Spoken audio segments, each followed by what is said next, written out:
Alright, well, if you've ever wanted to swap out the diaphragms for a different material or needed to change them for any reason, or just wanted to experiment with different sounds, this is how you do it. You're going to start by unscrewing the screws that hold the cap down. Once you get those loosened up, pop your cap off, and you can see that there's just a layer of beeswax in there and then this mylar membrane right here.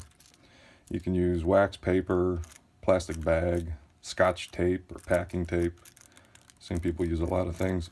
I just like the look of this mylar, and I think it sounds pretty nice too. So anyways, what you're going to do is, hang on, grab a piece of wax. Take some wax and rub it around the rim on the inside of the body there.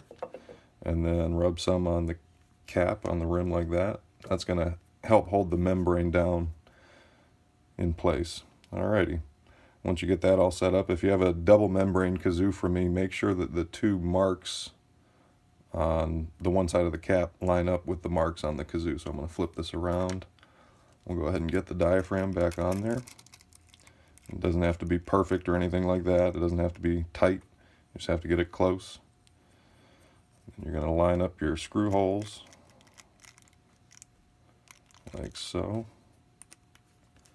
Get those back in there.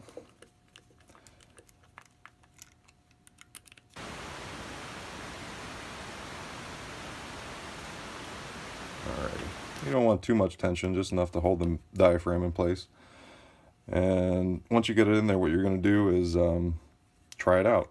If you have a double membrane kazoo, to tune one membrane at a time, just put your thumb over the one side to cover it up as you tune it. So let's see how it sounds. Alright, so right off the bat, that one sounds pretty good. But if it's sounding a little dull or doesn't, have the sound that you want, take something soft like a pencil eraser, a piece of dowel, whatever, piece of wood, or even your finger if you can get it in there, and just push down on the membrane evenly all over the place like that. You'll be surprised at how loose it can get. You don't want it to be real tight in there like a drum head. You want it to be loose so that it can flap around and make some noise. Let's try that again. Alright, I think that's pretty much there. So now once you get that on there, whatever material you're using, you're going to trim off the edges. What I use is just a scalpel. You can use an X-Acto knife or something else that's nice and sharp and can get right up on the edge. Just trim it off for you.